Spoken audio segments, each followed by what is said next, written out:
Hey, everybody. Oh.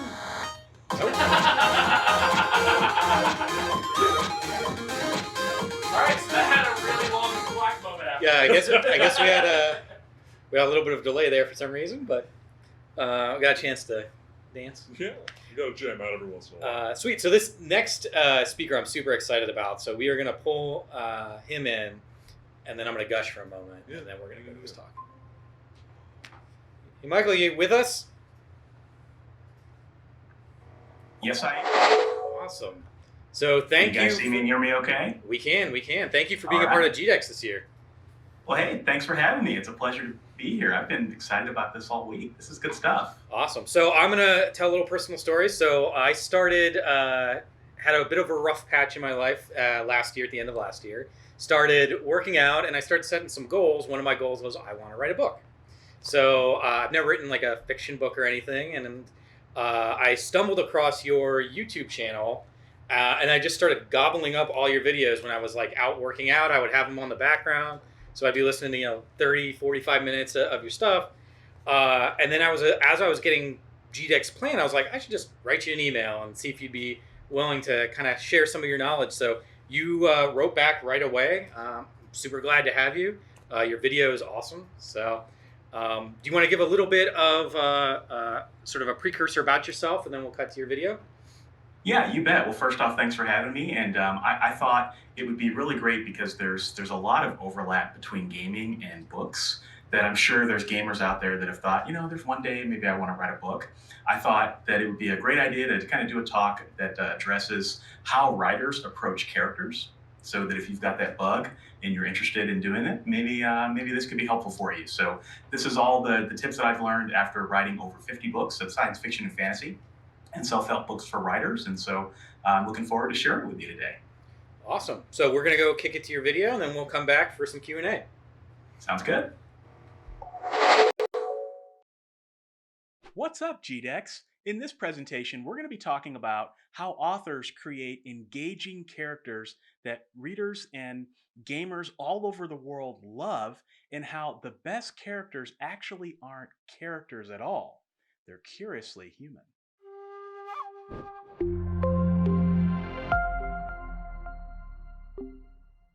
Hello there. My name is Michael La Ronn. I am the author of over 50 science fiction and fantasy novels, as well as some self-help books for writers. I've been writing since like 2012.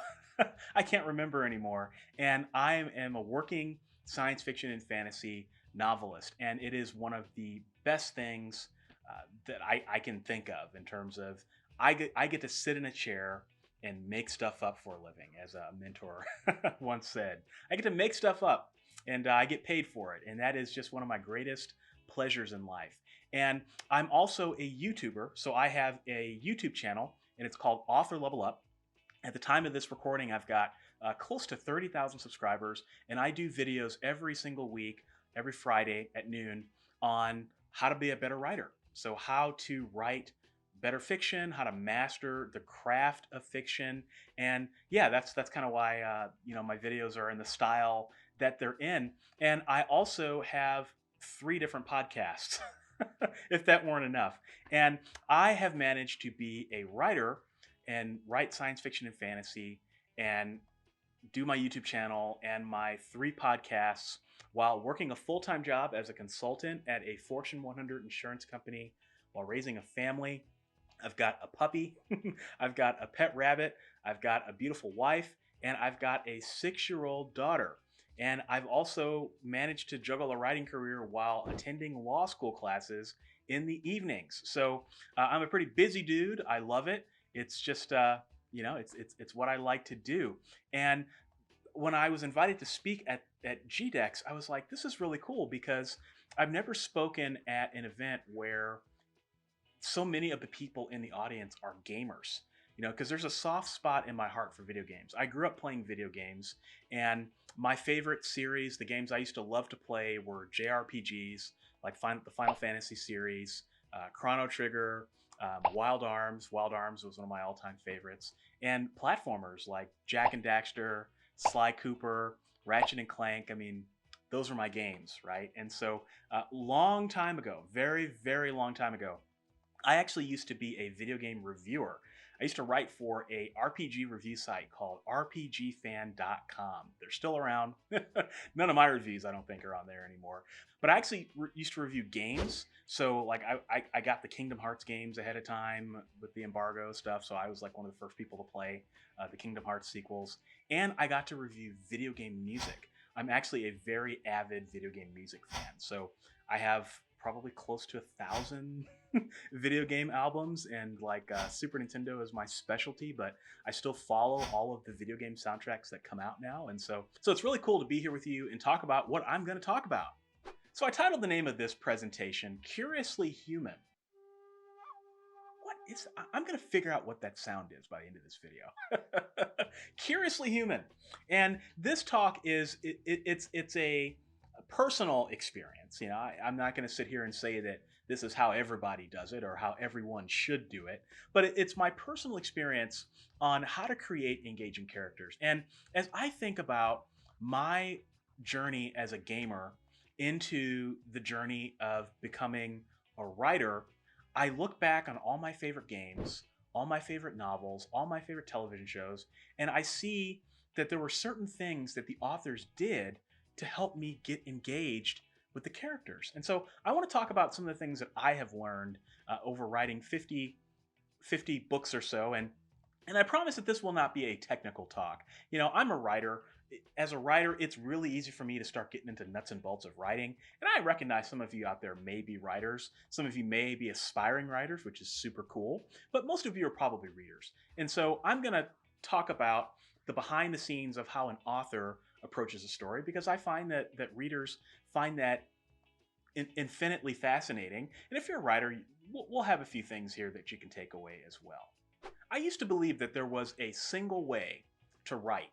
Like, I used to think that there was a formula, and you had to put all the elements in place with the formula, and if you didn't get that formula right, then people would come to your house with pitchforks and and all that. And I've learned that there is no right or wrong way to do anything as a writer, and especially in life. But what I do want to talk about for the rest of this talk are 4 important concepts that I've learned that I use in my own fiction to make characters engaging and curiously human. Before we get into the first main idea, I want to talk about a concept that revolutionized things for me. There was a book I read years ago. It was called Creating Characters by Dwight v. Swain. And, you know, it's kind of an old-fashioned book. I think it was written in like the 60s. You're not going to hear it mentioned by very many people. It's kind of one of those things where you're kind of lucky if you've ever found it.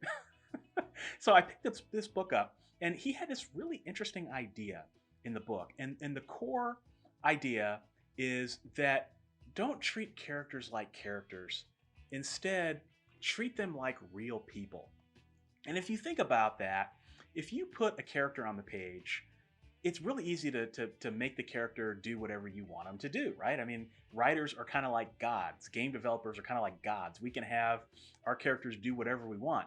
And sometimes writers forget that characters are really just people at the end of the day. And people are subject to the laws of psychology, right? So if you're going to accept the premise that a character is like a person, then you also have to accept the premise that they're going to have to play by the laws of psychology. And that's where things start to get really interesting for me as an artist. So the first idea that makes your characters engaging, something that I have learned, it's kind of like an author's secret, is that a character has to have a foundation. And that foundation is what I like to call the ability to care. It's something that Swain talks about in his book. A hero has to have the ability to care. What the heck does that mean? Let me illustrate this with an example. Let's say that you have a newlywed couple, husband and wife.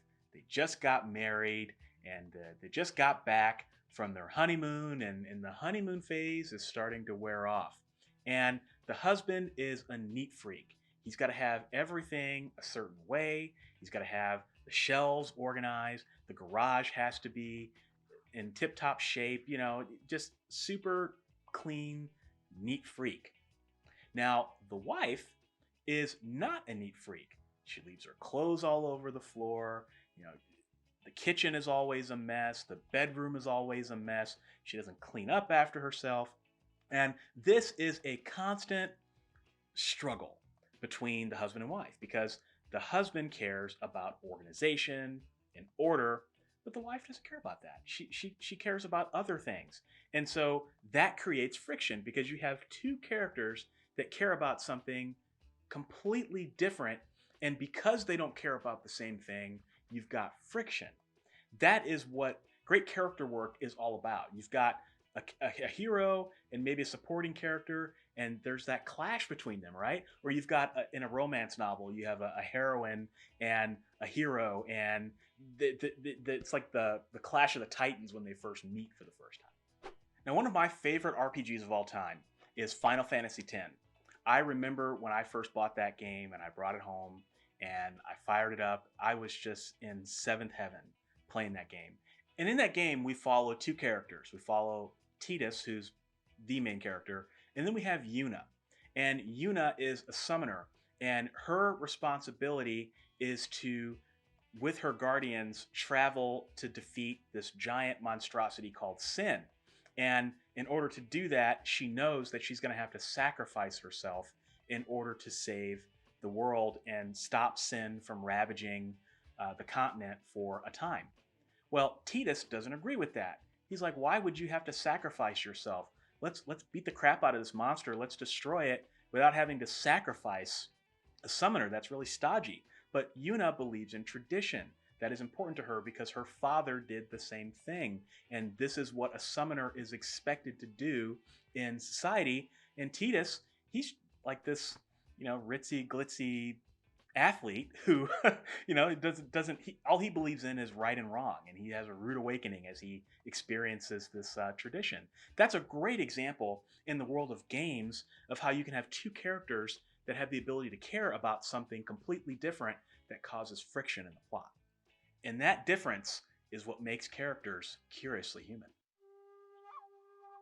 The second idea that writers use all the time, and all you have to do is pick up your favorite book, and you will see this in action on almost every page, and that is writing through the five senses. This is probably the most basic tip that every writer learns like on day one. There's no writer school per se, but if you went to a writer school, if there was such a thing, on day one or day two, you probably learn about writing in the five senses. And people hear that and they say, okay, duh. It's common knowledge. Why wouldn't you write in the five senses, right? But I've had to learn this on a deeper level over and over and over again. So let me give you an example. When you're writing in the five senses, it's not just enough to say the room smelled like this, or the character saw this, or the character felt this, or they tasted pizza, or whatever it is people put on the page. You've got to put the reader in the eyes of the character. A mentor taught me this once. Put the reader in the eyes of the character and have the reader see the world through the character's five senses. See, that is what makes the difference between flat fiction and fiction that's just like super, super cool. And I've learned to do this in many different ways. So I'll give you a personal example from one of my series. I have a series that's called The Last Dragon Lord, and it's about an evil, bloodthirsty anti-hero dragon lord who is overthrown because he's a brutal dictator, and the whole goal of the story is him seeking revenge against the conspiracy that overthrew him. And he's like one part Smaug from Lord of the Rings, one part Richard III from Shakespeare, and then another part like Francis Underwood from House of Cards. So he's kind of a brutal dude. And as I was writing the story, I was like, okay, this is a dragon. How would a dragon see the world? Like a dragon is not going to see the world the same as a human. Like if I think about a dragon, I think of a dragon as having very heightened senses. So maybe their eyesight isn't the greatest, but they can smell really, really good. And they have really, really good hearing. So if I was writing a scene in the perspective of my evil dragon lord character, I'm going to focus more on what he can smell and more on what he can hear, and I'm going to focus less on what he can see, because that is what his reality is. That's how you have to think about it. And this principle is very similar in video games too. Like in games where you have multiple characters, this is why the developers make each character control differently, right? Like perfect example of this, one of my favorite games of all time is Sly 2 Band of Thieves. I know this makes me a little old school, but I don't play video games as much as I used to. In fact, I don't play them at all anymore. So I know I'm giving you old school examples, but that's how I roll. So Sly 2, one of my favorite games of all time, one of the best sequels of all time. You got three characters in that series, or in that game. You've got Sly, who's a thief, and he's super smooth. He can sneak around. He's fast. He's quick. He's really good fighting, and he controls a certain way. And then you've got Murray, who's big hippo. He's a fighter. You're not going to be sneaking around very much with Murray. Murray is a bull in a china shop. And he's great with brawls. And then you got Bentley, who's the turtle guy, and you don't want to send Bentley into too many fights because he's probably going to lose, but his brains make up for it, and he's got all these inventions that he can use, and he can be a little bit sneaky too. And so when you think about games, that's how developers can get around that too. The developers, you're not going to be able to smell anything through a video game, right? At least not yet. Maybe in like 50 years. and you just can't do that, and you can't taste anything. But the way a character controls is one way to very easily put the reader into, or the gamer into, the head of that character, which is really cool. And let me give you yet another example in a book of how a writer can do this, because this is like one of the most important concepts of the talk today. And let's take Harry Potter. All right, so Harry Potter, we got Ron, we got Hermione, and we got Harry. All right, what if we were to rewrite the entire Harry Potter series in the first person point of view? And we would have Harry narrate some chapters, Ron narrate his chapters, and Hermione narrate her chapters. How would an author approach it? How would J.K. Rowling approach this? Well, if you think about it, Harry, Ron, and Hermione are three completely different personalities. If you put them in a room and you have something happen, each of them is going to see it differently. In fact, each of them is going to experience it differently, and they're going to have different perspectives, right? So if I was writing a Harry chapter, I'd probably be more down to earth. I'd use simpler language. He would be enthralled and just in wonder about all the different things that he's seeing, because Harry is learning to become a wizard, and he's never seen any of these places before, and he would have a tinge of wonder in his chapters. Now, if I'm thinking about Ron is probably not going to be as observant as Harry. Now, I know I'm not going to knock on Ron, okay? Ron's not my favorite Harry Potter character, but I'm not going to knock on him today. Ron would be more street smart in the way he approached his problems. And if he was narrating in the first person, he'd probably talk about his family a lot. He'd probably talk about his family too much. And he'd probably be really sarcastic and really humorous, as opposed to Harry, who would be more serious in his narration.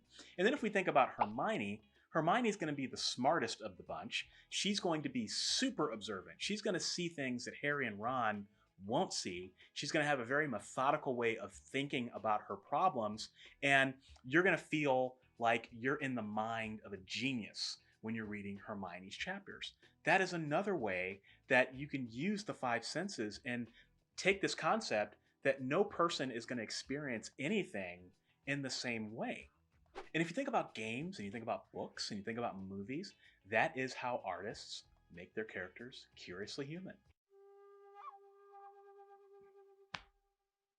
The third concept that writers and artists and developers use all the time to make characters more engaging is this idea of what I like to call translating people onto the page. And one of the easy ways to do that is to be a student of people. So when I think about video games, I think about like motion capture. I think about things that the character does, maybe gestures that they make, or things that they might say that somebody might say in real life. And it makes them feel more real. And if you can learn to become a student of people as an artist, and you can learn to translate those micro gestures onto the page, if you've got a character that's got the ability to care and they've got something that they believe in, you put the reader in their head using the five senses, and then you've got these little micro gestures that make them seem real and make them do things that the character or that a real person would do. Oh man, you are cooking with gas. Let me give you an example. So let me give you a real life example of how you can learn to do these micro gestures. So I work at an insurance company, and as with all buildings in the world, this insurance company has bathrooms. And the bathrooms are fine bathrooms. I mean, they've got toilets, they've got walls, they've got floors that are clean, but they have one deficiency. And that deficiency is the soap dispensers. They just don't like to acknowledge your existence. You wave your hand under it, and it just kind of looks the other way, And you got to wave your hand under it for like 5 seconds, and then finally, when it gives you some soap, you get like this little pebble of soap. It's like an insult to your existence. And so one time I was in the bathroom, and this executive walks in and goes to the bathroom, and then he goes to the sink, and he stands in the middle sink, and he puts out one hand and for one of the soap dispensers, because there's 3 sinks, and then he puts out the other hand to the other soap dispenser and puts his hands together and washes his hands, And I watched him do that, and I was like, huh, it's really interesting, because the left soap dispenser sucks, the right soap dispenser sucks, but if you take the amount of soap from both of them, put them together, well, you got yourself a regular load of soap. And so I thought, that's really interesting. I wonder why he did that. Well, it was probably because he didn't have a whole lot of time. I mean, executives are pretty busy people, and he doesn't have time to stand in front of a soap dispenser and make sure it works. And so that is a really interesting micro gesture that you could put into a novel. So like if I wanted to write that onto the page, let's say I'm writing a detective novel, and I got a detective who is in a bathroom in the police station, and this bathroom in the police station, all the officers hate it because of these soap dispensers. And so he does the thing that I saw the executive do, and maybe he comments on the fact that he doesn't have time to play handsy with the sink because he's got to go out and catch a killer, And here's the interesting thing about these micro gestures. Yeah, okay, that's funny. It's interesting. It's weird. But you put that on the page, and then the reader thinks that you put the ball in the reader's court. Okay, so as I was probably telling the story, I bet you probably fell into one or two camps. The first camp is probably you're like, that's really weird. And then the second camp is probably, that's brilliant. I never thought about that before. And so you can imagine readers thinking the same thing on the page. By using a micro gesture, you put the ball in their court to figure out how they feel about a certain gesture, about a certain thing that the character is doing. And sometimes, if you're good enough, you can get to a point where the reader thinks about something in their own life that's very similar. Maybe the reader does the same thing, or maybe they're like, hey, that's a great idea. I need to start thinking about that. And so that forces them to internalize what they've just read, which activates their humanity. I know that's a really deep statement. I don't mean it to be that deep, but you, by the virtue of putting these little black and white marks on a page, have just evoked something in the reader that makes them look inward and realize something about themselves that they didn't realize that they knew. That is another technique that writers use to make their characters curiously human. Now, the fourth interesting concept that writers use to make their characters more engaging is to follow the laws of relationships. So think about all the relationships in your life. You got your spouse, you got your friends, you got your family members, your coworkers, the people you play games with. You know the relationships. Now, I want you to think about your best friend, the person that you consider your best friend in the world. When you met your best friend for the first time, your best friend gave you a first impression, right? Maybe your first impression of your now best friend is that this person is weird. Or maybe your first impression was, this person is really interesting. I want to get to know them a little bit more. Or maybe you were completely turned off by your best friend because they came off as super arrogant or, whatever. But first impression is a first impression, right? And as you get to know people over time, you start to learn more about them and you take more of an interest in them. They take more of an interest in you. And slowly you learn about what makes them tick. And sometimes that first impression sets the tone for the friendship. Other times the first impression can be wrong, you know? And that is exactly how writers approach characters too. All of your favorite best-selling writers, that's exactly how they do it. I think about a character like Harry Dresden from the Dresden Files, and your first impression of him is this wizard private eye who is just a tad bit grumpy. Well, that's Harry to a nutshell, right? I think about Harry Potter. It's this young, naive wizard, and he slowly grows into the wizard that he's meant to be. I think about characters like Nathan Drake, right? Makes a very strong first impression. I think about characters like Noctis from Final Fantasy 15, very strong first impression, and that is what it is. It's a first impression, and then you slowly get to figure out what makes that character tick over time. So if you start combining the other concepts that I talked about, wow, you've got a really interesting character, and it doesn't matter what type of character it is. You can have an anti-hero, you can have a shy hero, you can have some high school nerd who suddenly has to save the world. It doesn't really matter. These things are universal, and when you start thinking about these as a writer, you can do some really fun things. And when you start thinking about these things as a reader, you can be on the lookout for some really cool stuff. So let's put this all together. When we think about engaging characters that are something human, I'm not going to trigger whatever that sound effect is. You think about characters that are engaging. First, they've got to have the ability to care. What is it that they stand for? What is it that makes them who they are? Second, the ability to put the reader in the character's head through the five senses. Third, the ability to translate the character onto the page using things like micro gestures. And four, abiding by the laws of relationships. Remember, if you have a character, you got to treat them like a real person. At least that's what I believe, is my experience. And you're going to have a real person, then they've got to follow the laws of psychology. And if you put all these things together, whether you're looking at a book, whether you're looking at a video game, whether you're looking at a graphic novel or a comic book or whatever, you have some things that are going to make characters curiously human. Okay, I gotta figure out what that is. That's driving me crazy. Oh, it's my phone, and it's telling me that this talk is almost over. I forgot I changed my ringtone. Oh, don't throw tomatoes at me. Please don't throw tomatoes at me. But I did want to let you know that I have enjoyed this talk so much, and I hope that everybody is having a great time at GDEX, despite the fact that we can't be together in person.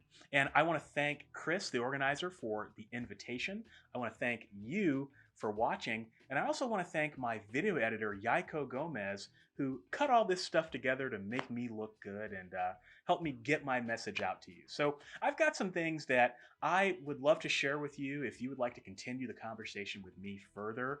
First things first, I am a fiction writer, so I would be remiss not to talk about my science fiction and fantasy. So I've got 3 series that I think you might love. And the first series is The Last Dragon Lord that I talked about. Bloodthirsty Dragon Lord seeking revenge against the conspirators that overthrew him. And it's got a killer audiobook version as well. You can find all of my fiction at michaellaronn.com. The URL is on the screen. I've also got another series. It's called Modern Necromancy, and that is about a man who becomes a necromancer in order to reunite with his dead fiance one last time. And in doing that, necromancy is a dark art, so yeah, he kind of unleashes hell on the world. And now it's suddenly his job to save it. And it is a fast-paced race around the world supernatural thriller that I wrote with a friend of mine that's got over 120 reviews on Amazon, and readers really like it. That's also available in audio too. And another series that I've got for my sci-fi readers out there, I've got a series called Android X, and that is about an android special agent whose job is to hunt down rogue androids in the year 2300. And it's kind of like he hunts down androids with his human engineer, and it's a buddy cop story in the year 2300, and it's a lot of fun. So again, you can check out my fiction at michaellaronn.com. I've also got books for writers. If you happen to be a writer, or if you happen to be an aspiring writer, you can check me out at authorlevelup.com. That's where you can find my YouTube channel, you can find my podcast, and all the other things that I'm doing here on the interwebs. So again, thank you so much for watching. I wish you all the best. Stay well, stay safe, take care.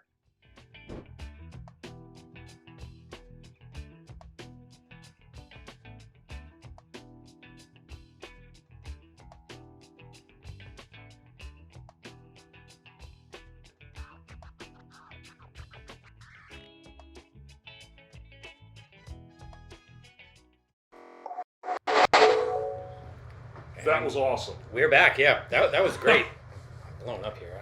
Holy cow. I'm super excited to ask some questions. And Chris, I think you're going to start off. Yeah, so I've got a couple questions. Hey, Michael. Yeah. Hey, guys. Welcome back. That was amazing. Thank you. Oh, thank you. Thank you so much. It was a pleasure to do it. So we actually got a bunch of questions, so I think we're just going to jump right into it. So the first one is, how do you organize your time? And I know you spend a lot of YouTube videos talking about just the process of writing and creating. So do you follow a strict schedule? For how long do you spend on different tasks? Do you have a firm deadlines for all your projects? Yeah, it's such a great question. It's one of the questions I get most frequently when I talk about all the things that I do on a regular basis. First things first, I've eliminated a lot of things from my life. That allows me to do as much as I do on a regular basis. So I almost watch no television anymore. Any video gaming I do, it's vicariously through other people on YouTube and Twitch. Nice. So I've really taken away all of my hobbies, and writing is the one thing that I spend the majority of my time on, if it's not my family, if it's not my job. And so that takes a lot of discipline to do, because it's kind of a difficult thing to do, but that is the main way that I've managed my time. I also use a planner. My wife got me this little thing here, full focus planner. You can't really see it, but I have 3 goals that I try to accomplish every single day. So there's any number of things that pull us in many different directions, but I try to accomplish 3 goals, my big 3 goals. And I find that even if life happens, because it does, we're all busy, we've all got many things going on, if I can get those 3 things done every day, that adds up over the course of a year. And if you start accomplishing your big 3 every single day, then you'll start to hit 6 things, and then you'll hit 7 things without even trying that hard. And I just keep my head down and keep working, and I kind of wake up one day and I've got over 50 books. That's awesome. And along those lines, I think some of our guests might know, you started a sort of writing period where you invite people to come and kind of write with you. Yes. I don't know if you want to promote that at all, or. I would love to. So I started a writing power hour. It's on my YouTube channel, and I do it once a month. The next one is October 24th, and it's from 11 a.m. Central Time to 12:30 p.m. And what we do is we just set a timer, and the community, you bring whatever you want. You bring a script, you bring a manuscript, and we just write. And we write in 20-minute increments. And then after the 20 minutes, we take a 5-minute break and we shoot the breeze, have some fun, tell some jokes, watch me do some interpretive dances on camera. No, I'm just kidding. I won't do that. I'll break everyone's computer screens all over the world. But we have fun, and our community has the time to get some words in. I think last time, collectively, everyone in my community for our last power hour, we wrote about 30,000 words as a community. And it's great if you need some motivation. I'm writing too, and so it's a lot of fun. Wow, that's awesome. Caleb, do you have a question? Yeah, so I'll have one question that's going to build off the organization and timekeeping thing. But the first really important thing, what is the name of your rabbit? My rabbit's name is Fifi. That's not a name I would expect for a rabbit. Yeah. No, she's a Flemish giant too, so she's like 10 pounds. So wow, that's bigger than my I had an house electrician come to my house the other day, and he's like, "Is that a rabbit or is it a kangaroo?" I mean, that's Nice. getting close to wallaby size at that point. So Just about. yeah. So actually, it's actually a question I was interested in. We had a couple viewers as well want to ask it. So you've already talked about how you organize your time, but what? And you have a planner. I am a Dungeons and Dragons nerd, and I run games for friends all the time. So it'd be Sweet. nice for me to know what tools you use or would recommend. Yeah, I'll throw a few at you here. Yeah. So the main tool that I use a writing app, and it's called Scrivener. And Scrivener is really cool because it allows you to write your book, but it also allows you to keep a notebook of all your thoughts and your outline and your character ideas. And so it keeps it all in one file for you. And then you can even do split screens. So like if you're writing your book, you can refer to your character work, which is really cool to organize your novel. Another thing I use is it's an app called Mydomo. It's a mind mapping app, and it's great because you can just kind of throw your ideas out visually and kind of plan them on like an endless canvas. It's really a fantastic tool. I use that a lot for my YouTube videos because there's a lot of things where I just want to kind of plot the ideas down and see what they look like and how things relate to each other. Yeah. And then I use Evernote a lot too. So Evernote, I'm sure everyone has heard of Evernote, but that helps me capture ideas. So if I'm at the doctor's office or at the grocery store and I get this really awesome idea, or it's like, I got to put that in my book, I'll pull out the Evernote app on my phone and then I'll capture it. And so I've accumulated hundreds of, maybe thousands, or hundreds, if not thousands of different notes and ideas over the years. But the one D&D tool that I think you would be really interested in is there's a tool, there was a developer that reached out to me about 2 months ago. His name is Brandon Micheal, and he has a tool called Story Lattice. And you can get it at storylattice.com.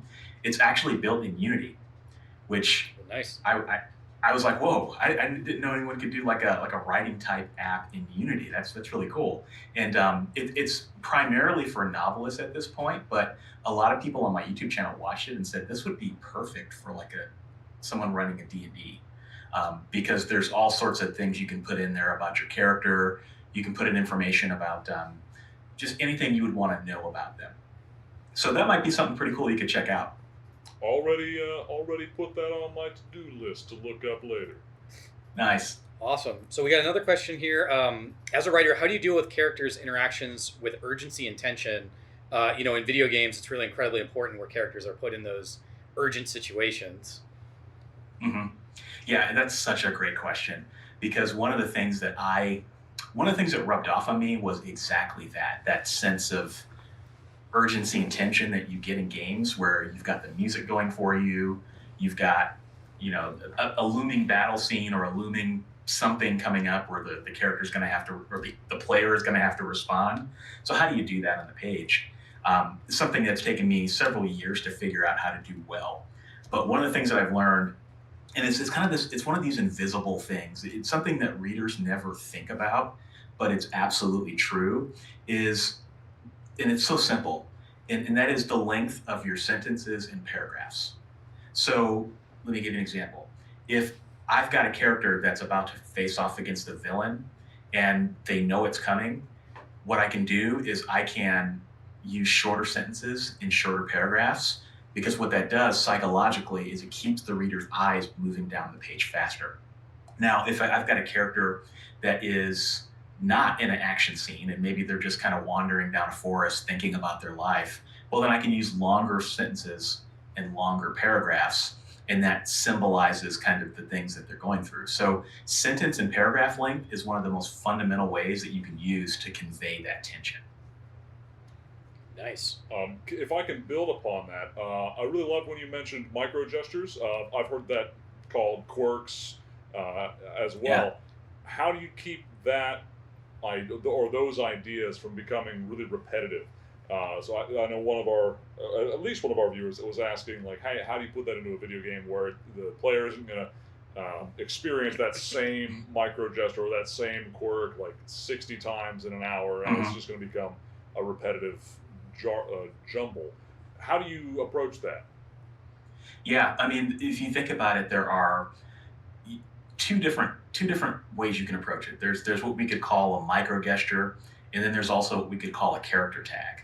So maybe you've got a character that one of their signature things is that they tip their hat, when they say hello.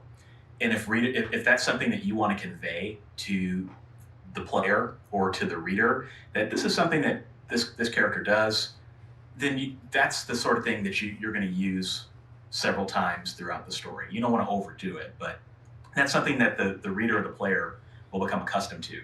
Now, if the character's just tipping their hat once and it doesn't really mean anything, then that's probably something you only want to use once. Also, another way to vary things up is how you say it. So if you use the word the character tipped his hat, and then you use the word in the next chapter, character tipped his hat, there's other ways you can say that, and so varying up the language is another way to do it. But honestly, the best way to convey those micro gestures is to collect a lot of them, so that it never feels to the reader that the character is doing something the same thing every time. So the more the better, because that's going to make you feel more realistic too. All right, what do we got? We have this is kind of a long one, so I'll synthesize it down. But Okay. So this game's not going to have much dialogue, just as a matter of scope. But what tools do you recommend for recording thoughts and assumptions about who these characters are that doesn't involve the script/manuscript? So the context for this game, it's kind of interesting. It's about 3 kids pretending to be an adult in a big trench coat. Okay. Yeah, it's interesting. I would, check out Evernote. That would be something that you could try, where it wouldn't be in the manuscript. I get the sense that the person asking the question maybe doesn't want to include all of that, so that maybe it's a little bit of a different environment. That's what I would consider is Evernote. Evernote is great for kind of capturing those sorts of things. Another thing, you talked about dialogue, is the very words that you pick are really important. So if you've got 3 characters trying to wear that trench coat, how are each of them different? Like I talked in the video about the Harry Potter example. Mm-hmm. How are each of them different? Maybe one character comes from one background, another character comes from another background. Are they different male, female? There's all sorts of different ways that you can make them different and distinguish them, so that when they're speaking, each time they speak, it feels distinct. Do you do any writing, just like handwriting, or do you do everything on the computer? I do everything on the computer. I'm 100% digital. Okay. I'm always back and forth on, because sometimes it seems like you get just so many digital solutions, but I guess finding that process that works. Got a quick, your planner, is that from Free to Focus? That was one of the questions. No, it's the Full Focus Planner by Michael Hyatt. So I think you can get it at fullfocusplanner.com. So awesome. Yeah, it's a great planner. It's a little pricey, and the downside to these is that they only last for 90 days, but they do help you get organized, and I've really enjoyed mine.